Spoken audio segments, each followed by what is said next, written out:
Welcome to the Sid Richardson Museum. I'm so glad to have you here with us tonight. My name is Leslie Thompson. I'm Director of Adult Programs here at the museum, and tonight's program, titled Real History: How Western Films Shape Our View of the American Past, invites us to look at a familiar genre with fresh eyes.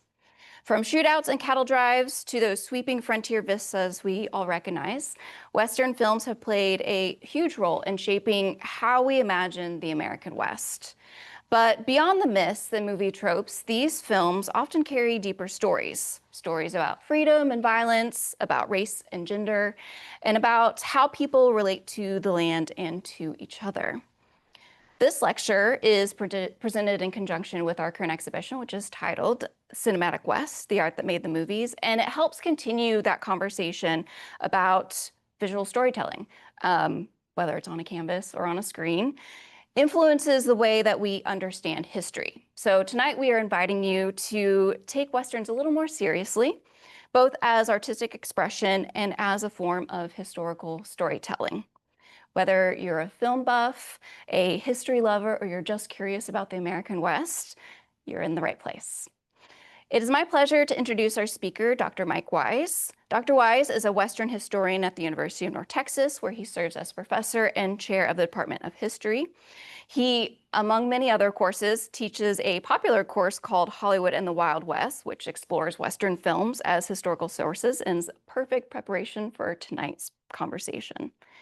His scholarship spans a broad range of topics in Western environmental history.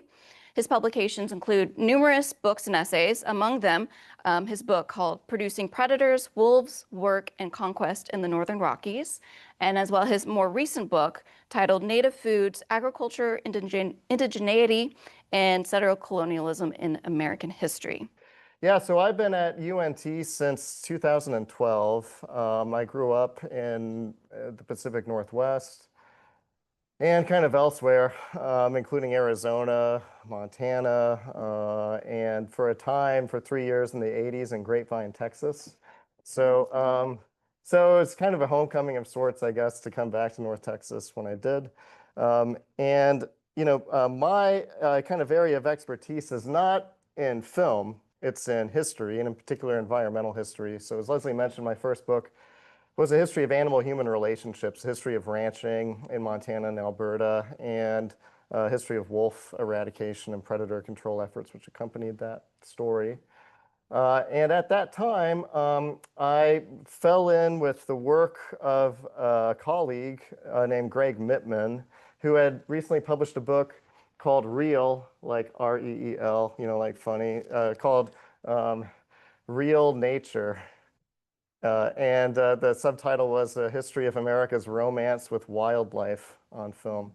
It's a really great book if you're interested. It's real brainy, it's kind of long and wordy, but it offers a really insightful analysis of how wildlife films throughout 20th century American history serve to sort of reflect popular visions of the American past in ways that you wouldn't necessarily expect.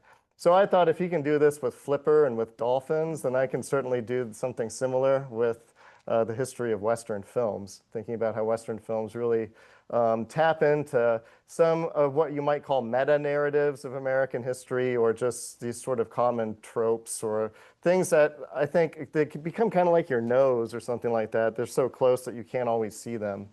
And so maybe, I thought looking at Western films might help us kind of identify that in a way that would resonate with undergraduate students in particular. So I created this class called Hollywood in the Wild West shortly after I showed up, and it was great. We would meet for like 3 hours once a week and watch a film, and I would assign some readings and give a little lecture. And then our dean asked me if I would make an online version of it. This is before COVID. So since then, we've been running it online, which kind of saps the magic out of it, because I kind of developed a constituency, and I do this in the evenings, and the whole room would like smell of like someone's marijuana that they'd been smoking, and everyone was all giggly. And so anyway, now it's online, but I've tried to make it, it's full of good stuff as I could. And in fact, because it was before the big COVID pivot and everything, I got like the red carpet rolled out for me, and I got to go and record lectures in a studio. And it was really cool, which I thought was like so necessary for me if I'm up against Hollywood production values. So I'm happy with it, but that was 10 years ago, and I look like, when my students meet me in person, they're real disappointed because they see Mike Wise plus 10 years. So anyway, what I prepared tonight is kind of an informal talk. I don't plan on reading you anything, but I want to just kind of walk you through some of my favorite films, favorite Western films, some in the sense that I honestly enjoy watching them. Others, maybe I don't like watching them as much, but I think they're great examples for getting us to think through the different ways that films in general, but Western films in particular, tap into the kind of nose on our face sort of historical narratives. The stuff that I think we can also see all around us, whether it's Fort Worth or elsewhere, I mean, globally now. So, yeah, let's see how I do here with my, oh yeah, I'm supposed to do that first.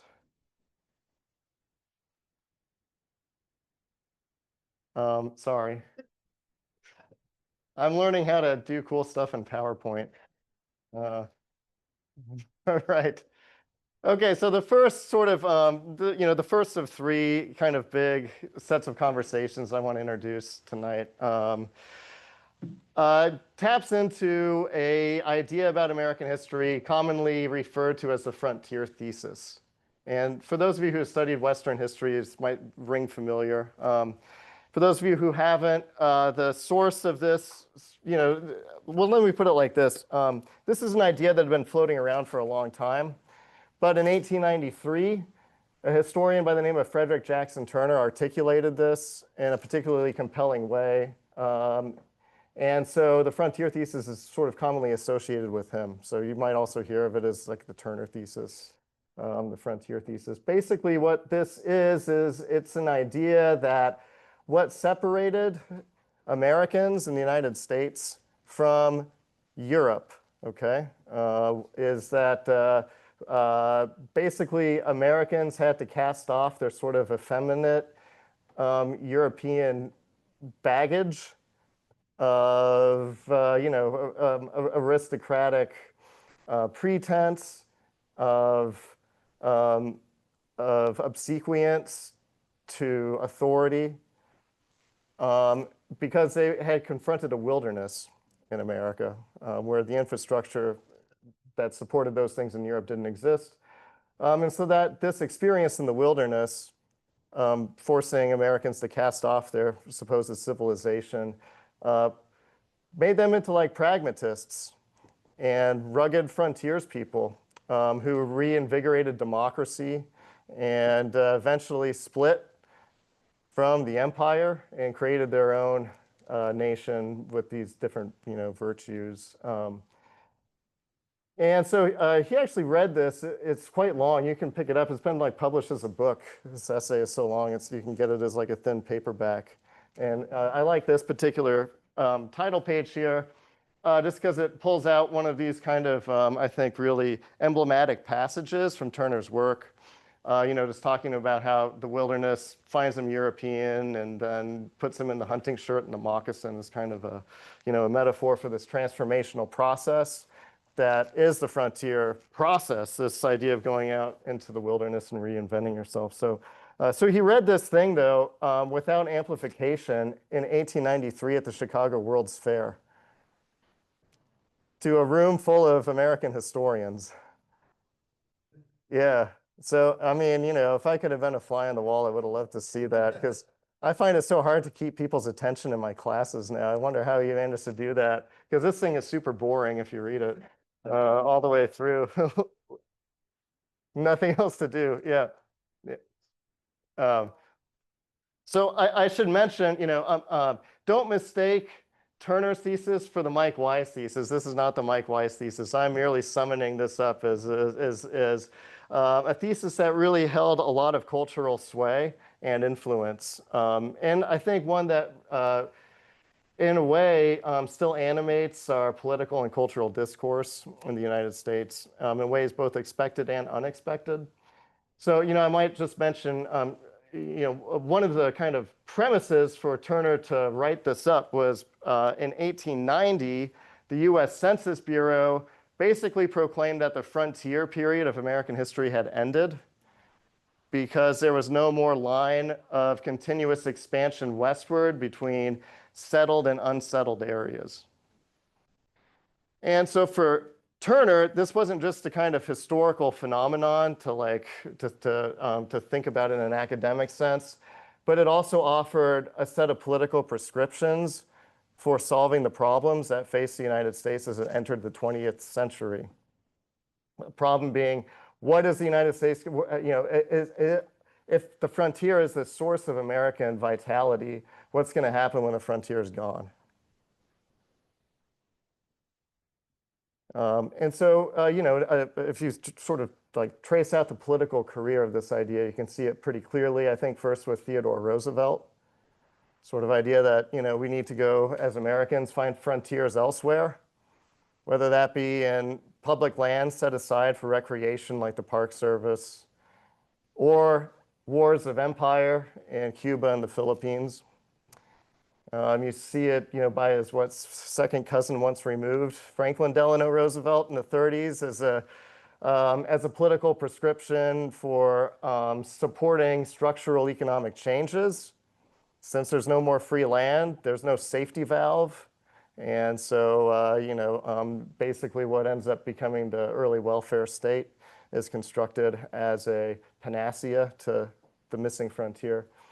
I could keep going. I'll just give you one more. Think about John F. Kennedy's campaign in 1960, the New Frontier. It's a slogan, thinking about the new frontier being that in science and technology, the ultimate metaphor, landing a man on the moon type thing. So yeah, this idea has held a lot of sway throughout the 20th century in particular. It hasn't been in any kind of favor with historians for, I would say, the last 50 or 60 years, primarily because it makes a big mistake assuming that this was free land. The free land presupposes a sort of disappearance of all of the hundreds of thousands of native inhabitants, folks who remain in these spaces on these lands too. Not to mention the fact that it's just kind of plain wrong. If you, one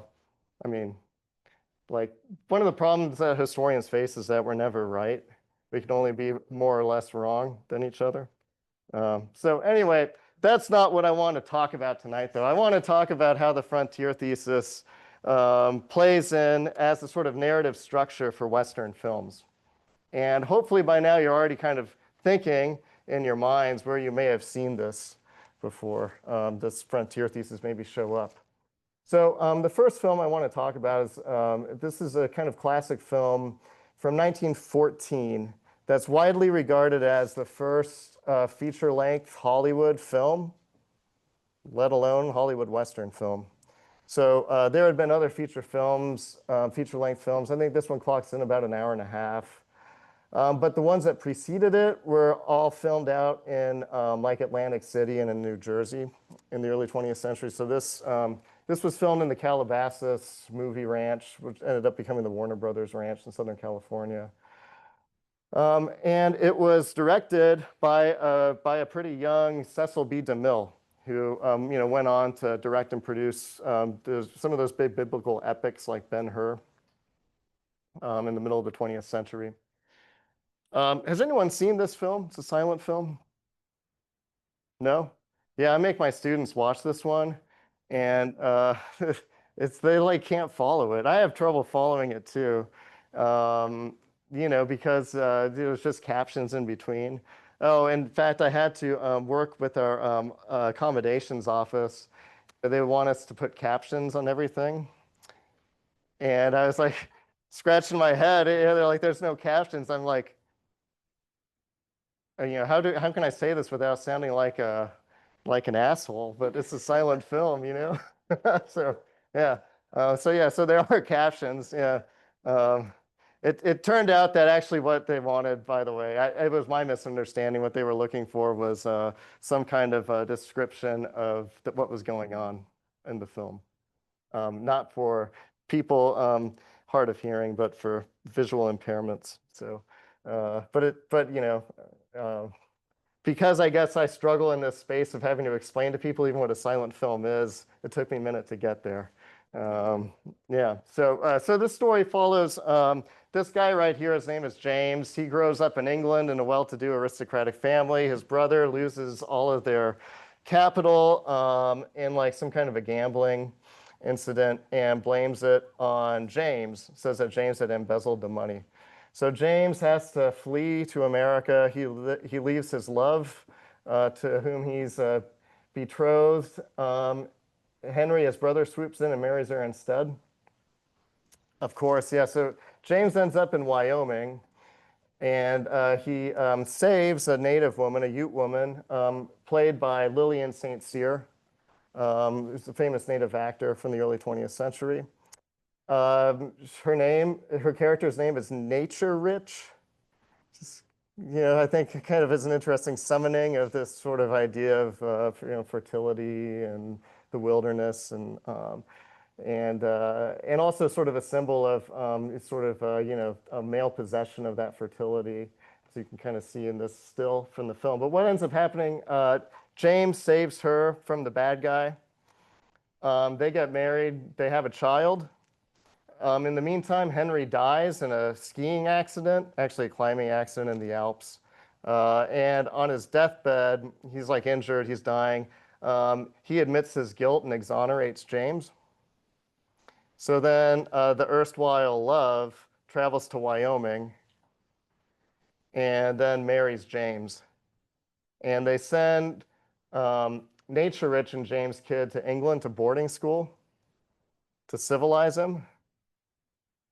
And then Nature Rich kills herself, making way for the white woman from England. Kind of a complicated and rich and problematic story. All right, so I'm always fascinated. Like, I had never really heard of this film until I went digging. I had remembered hearing about it just briefly in a great book written by a historian named Phil Deloria called Indians in Unexpected Places, which is a history of Native people in the 20th century's contributions to filmmaking and cars. Like why is Pontiac called Pontiac? Stuff like that. It's a pretty cool book. And so he writes about Lillian St. Cyr. So I found this film, and I did some research just preparing to teach with this film in class. This was shot on a budget of $40,000, which was a lot of money in 1914. And it grossed over $500,000. So it was like a blockbuster hit. People loved this movie. I think partly because of the kind of titillating, like interracial relationship, but also I think because of the sort of denouement of James going to America, reinventing himself, saving the day, beating the bad guys, and offering this sort of vision of a Turnerian, like a hybrid European man recreated as an American. But doing so in a way that sort of, this is the Jim Crow era. And this, film also redoubled in a visual and cinematic way, white supremacy. It also, in that way, it's not dissimilar from, I think, the other kind of more famous of the first feature-length films that's often eclipsed this one, which is D.W. Griffith's Birth of a Nation on the Reconstruction era. Yeah. So, should I just keep rolling through these film by film? Okay, that's what I plan on doing, so thanks for being generous. Yeah. Okay, so many of you are more familiar with this one, John Ford's film Stagecoach. In fact, I think you guys have this. Do you have this Remington in the collection? No, you don't. Where is this one? Yeah. Well, this is the Remington that John Ford credits for inspiring the stagecoach chase scene in this movie from 1939. So the premise of this film, there are a variety of different characters riding inside the stagecoach. Some of them are kind of the effete Easterners. Some of them are the rugged Westerners.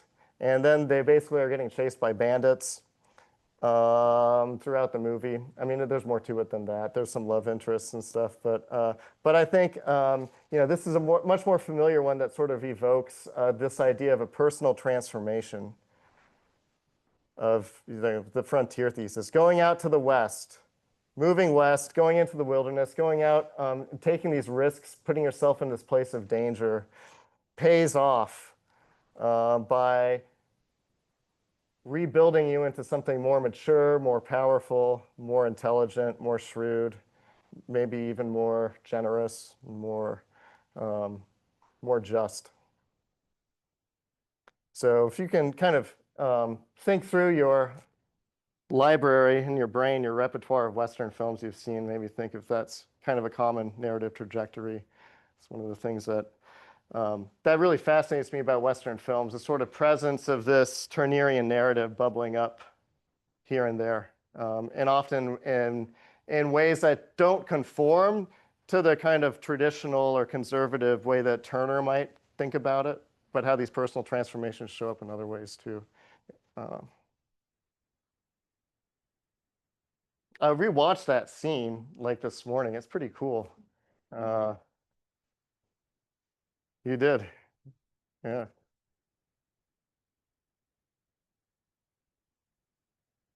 Did you like that animation? Yeah.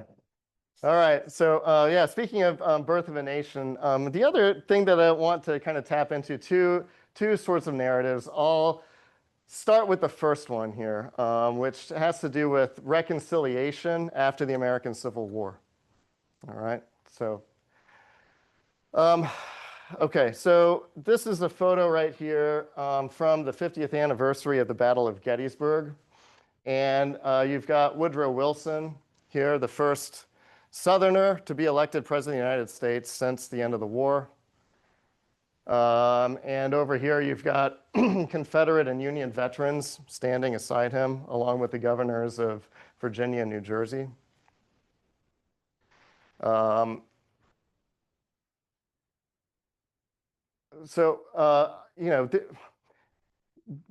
This maybe doesn't seem all that Western, but let me get there in just a second. Yeah, we're talking about Virginia and New Jersey now. So I think it comes as a surprise often to people, my students in particular, when I talk about this, that like in the years after the Civil War, the decades, these sorts of meetings became very common relatively quickly. And this wasn't by accident, but this was also through kind of coordinated political campaigns on behalf of both the Republican and Democratic parties after the war to try to unite white voters to vote for their party, particularly in the South, but in northern states as well. And so if you're interested in reading more about this, I recommend a book. It's really great, written by the historian David Blight, who's a Civil War historian. The name of the book is Race and Reconstruction, and Race and Remembrance. But he identifies what he calls two really important narratives of the purpose of the American Civil War and its immediate aftermath. And the one that wins out is the second one, this one called reconciliationist, at least in the short term. So the emancipationist narrative is basically that this was a war that was fought to emancipate enslaved African Americans. And so the sacrifices that were made were in support of that goal. And it's something that was associated more with the radical Republicans, if you think back to your Reconstruction history in the years after 1865. The reconciliationist narrative, the one that won out by the Jim Crow era, was one that sidelined issues of emancipation and emphasized instead the shared suffering of both white Northerners and white Southerners during the war. A suffering that was, very real, and a suffering that was venerated both in the South with Confederate soldiers, organizations, and of course in the North with the Grand Army of the Republic, which I learned the other day in the 1880s. Grand Army of the Republic pensions for Union Civil War veterans ate up 80% of the US Treasury. Yeah, so that's one of the reasons there are all these Republican presidents at the end of the 19th century. Uh, was the Grand Army of the Republic basically serving as an enormous political machine? Okay, so let's keep this in mind, this narrative of reconciliation. Has anyone seen this film, Gary Cooper movie called Dallas? You have? Okay, cool. Yeah, this one actually, this got pulled out of the Warner Brothers vault about 10 years ago or so and was re-released. And that's when I came across it. And so I watched this. I found this fascinating. I gave an introduction. Warner Brothers did a setup where they were showing this film, and I went and talked a little bit at the beginning to kind of introduce it. Gary Cooper, basically, he like plays this character who is an unreconstructed Confederate. All right, his nemesis is a U.S. Marshal in blue who fought for the Union Army. And there's a love triangle, and it's set in Dallas, but filmed actually at the Calabasas Ranch in Southern California. So I tell my students that it was filmed on location before Lake Grapevine, and that's what it looks like underneath the waves. But they don't go for that. They don't like my jokes. Thanks for laughing. So the denouement of this film here is that basically they become friends. Yeah, so this is how the film ends. So it is a Civil War era or Reconstruction era Western set in Texas. And there are no native characters. There are no black characters. I think it's kind of an interesting statement of, this is coming in 1950. So after towards the sort of death knell of the Jim Crow era, but still a statement that I don't think was overtly racist, like D.W. Griffith's film was, where they were, when Birth of a Nation came out, there were enormous protests and people out in the street, like demonstrating against this film. It's not as if that film is just one that, folks beginning in the 1980s begin to think was problematic. It was problematic upon its very release. This film didn't face any of that kind of backlash, I think, just because what it has to say about white supremacy in Western history and American history is said through absence of characters rather than through any kind of a presence.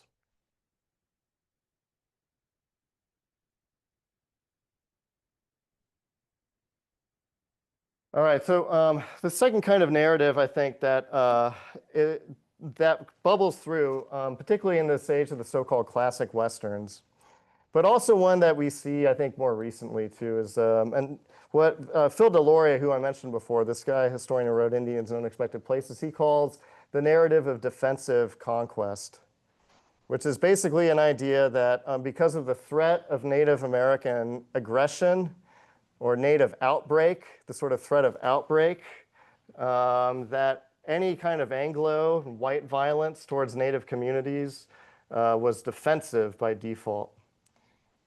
So basically, this is not a historical analysis or a critique directed at things that actually happened. This is a history of how things that happened have been represented by historians, by filmmakers, and by others. That often violence, which has lots of causes and can usually not be pinned on one perpetrator solely, in a case like colonial conquest, there's making any kind of judgment sort of depends on what year you begin and what year you end.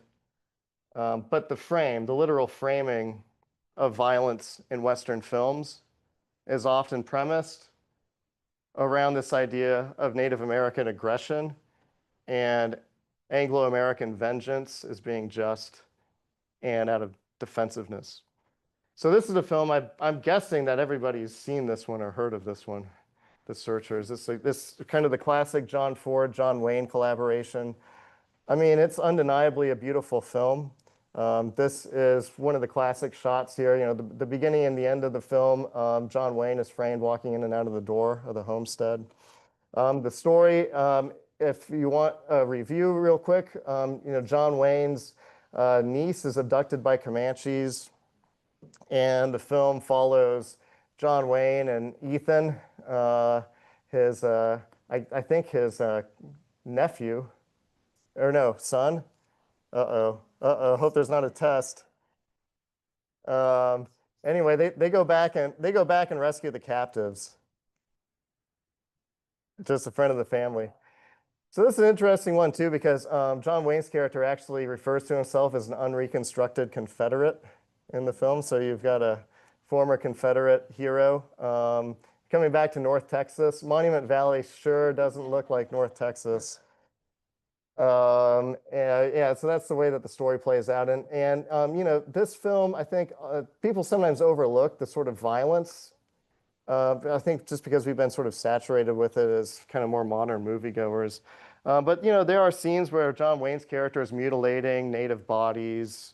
There's lots of ambushes, and you know, this I mean, I wasn't alive in 1956, so I have to sort of put myself in my 1956 time machine and think about how I would see this movie. But yeah, I mean, it's like a really visceral movie in a way that I think I never would have expected a film from the 50s to look. Compared to all the other ones that I've seen. So, you know, this film, I think often that stuff gets overlooked too, just because it's such a technically proficient film. John Ford, the director, during the Second World War, worked for the U.S. Army Signal Corps, basically getting combat footage on video on amphibious landings. So his team started on June 6th on D-Day in 1944. They lost most of their gear in the water. He got blown up and wounded. And then in the Pacific, basically managed to get all this combat footage for amphibious landings. And basically, you know, his story is kind of interesting. He took all of that expertise and that technical know-how to cut the umbilical cord with Southern California and to do full-on location shoots, places like Monument Valley, taking all that logistical expertise that he had developed and figuring out, you know, how to modify equipment to make it lightweight and easy to move out in the field. Did he actually own the ranch in Monument Valley, or was it a studio ranch? There was no ranch in Monument Valley. It was the film. Yeah, but I mean, no, yeah, but like the vistas and stuff. Yeah, I don't know if he owned that or not. Did he? Did he own it then? Did he own it in 1956? No. That's what I was asking, because that's where he did all of his. Yeah. Well, no. Yeah. Well, yes, much of it, some of it. Yeah. Hey, can we mic everybody up for the people in the future? All right. How am I doing on time? Do I need to move faster? 20 minutes. All right, let's get this done. Okay. All right. So that's sort of the era of the classic Westerns. Let's think about how some of these narratives, we've talked about three of them here. It's sort of race and reconciliation narrative. We've talked about defensive conquest, and we've talked about the frontier thesis. All right, so let's think about kind of the next phase. This here, I think this is one of my favorite films, maybe ever, The Good, the Bad, and the Ugly. You know, a film that I think is worth taking another look at with these three narratives in mind, to think about how it refigures, for instance, the reconciliation narrative. This is a still from the bridge scene. If you recall, this is where, you know, the good, the bad, everyone's trying to cross the river to go get to the gold, but there's a Civil War battle being fought here, which is kind of inconvenient. So they go and they try to blow this bridge up because the Union and the Confederate armies keep, you know, doing these futile frontal assaults over the bridge and killing each other, and it means that they can't get through. So, you know, this isn't a Hollywood film. This was a film shot in Spain, produced by an Italian studio, but very much a Western. I think one of the most classic Westerns that comes down to us still in 2025, 60 years later. Like I said, we'll move faster, because I want to hear from you all too. Wah, wah, wah. Yeah. Here, let me try it for you. All right. Hey, listen up, people on YouTube. Something like that. It's pretty good. Yeah. See, when you don't have anything good to say, you can make up for it with stunts. Yeah, that's what I learned from Hollywood. Okay, it's filler. Yeah, yeah. This is another film that I think is kind of an interesting one to think about the sort of revisioning of violence in this idea of defensive conquest in particular. This is a film in which the heroes are horrible villains. They are bank robbers, and the end of the film, they make this suicidal stand against a kind of mock Pancho Villa and his army during the Mexican Revolution. A scene that is kind of above and beyond gory, full of bloodshed, and one that actually got the film censored in 1969 when it was released across much of the United States. The author, the auteur, the cinematographer, the director, Sam Peckinpah, filmed over his career a number of other Westerns too. This remains the most popular. One of my favorites is called Bring Me the Head of Alfredo Garcia, which is shot west of Saltillo in the early 70s. And it stars an actor named Warren Oates, who walks around in a linen suit, a white linen suit, the whole film. And it just gets progressively trashed until the end of the movie when he too goes out in a suicidal blaze of glory. I think that this revisionist also kind of is an interesting remark on the Turnerian narrative, on the frontier thesis, where, these guys are going out on their sort of Western wilderness, journeys, and they're not being redeemed or improved. It's sending them to their grave. And in the meanwhile, they're committing a whole lot of evil.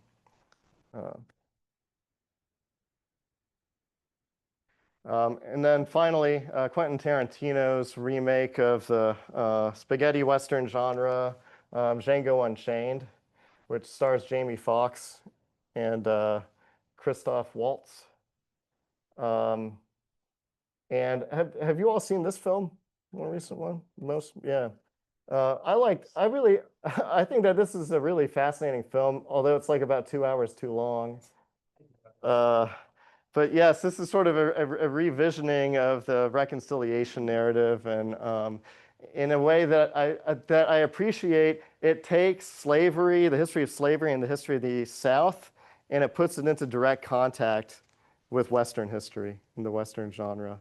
So it's like a 2-in-1. And I think that regardless of what there's a lot of different ways, I think, to read this film critically. And when this came out, critics didn't quite know what to do with it.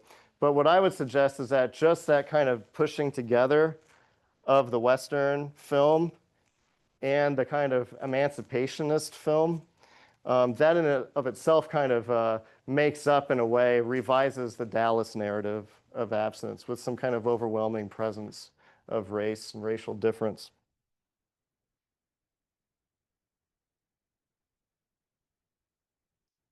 Okay, you got time for 3 more films?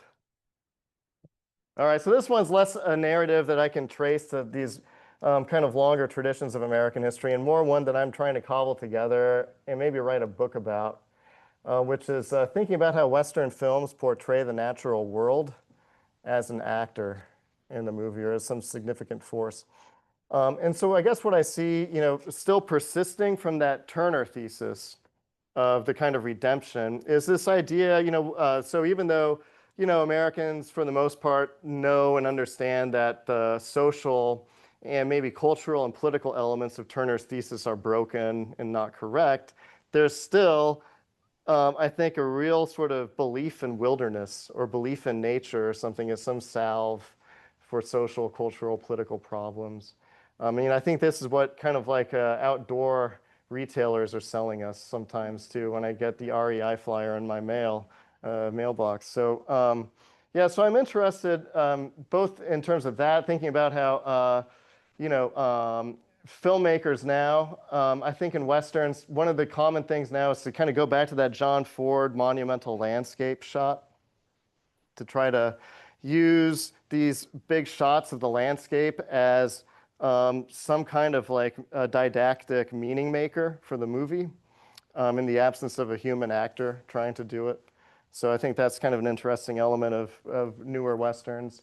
Brokeback Mountain is a film that I think is particularly interesting for thinking this through. Not only was the byline that love is a force of nature, but it was intentionally shot by Ang Lee in the Canadian Rockies and some of the most magnificent mountain views that you can find because Wyoming wasn't good enough where this movie was set. And I think also this film is really fascinating too. I'm not going to go into the entire plot of the film since I don't think that I have time, and you're probably familiar with it anyway. But what I think is, the force of nature in this film too, one of the reasons that it's so compelling and such a wonderful film is that it kind of is evoking some tension between American senses of what is natural and the realities of what's natural, the sort of biophysical realities of our bodies and what it is that we feel versus what it is that we see.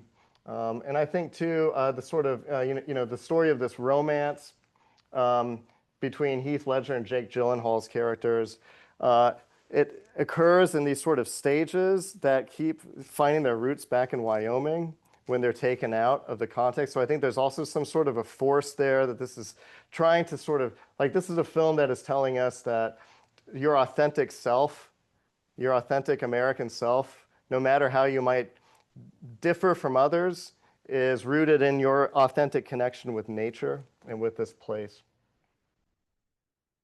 I don't know, maybe I'm off on that. I'm still working on that one. Another film I really like, more recent, this one's a little more obscure, Kelly Reichardt. It's another Michelle Williams movie. Michelle Williams in Brokeback Mountain too. This is Meek's Cutoff, which is a tale of a wagon train on the Oregon Trail. And they are riding with a kind of a drunken former cavalry officer who tells them about a shortcut when they're in the Eastern Oregon desert. Yeah, it was bad.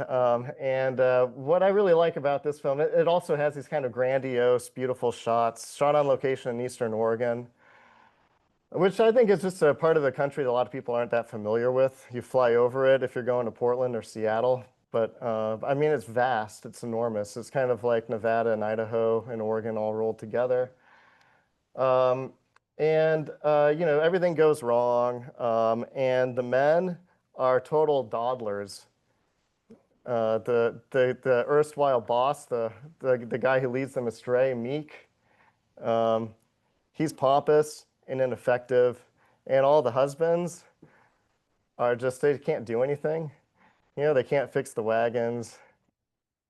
So they encounter a native man on the way, and he needs water. He's clearly lost, and he wants to fall in and help with them.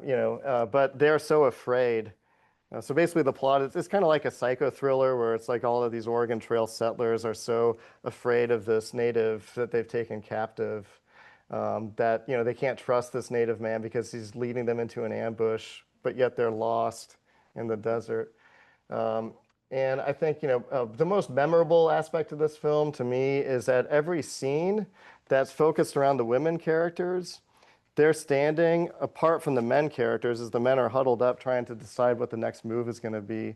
And Riker purposely shot this so that you could barely hear the muffled voices of the men.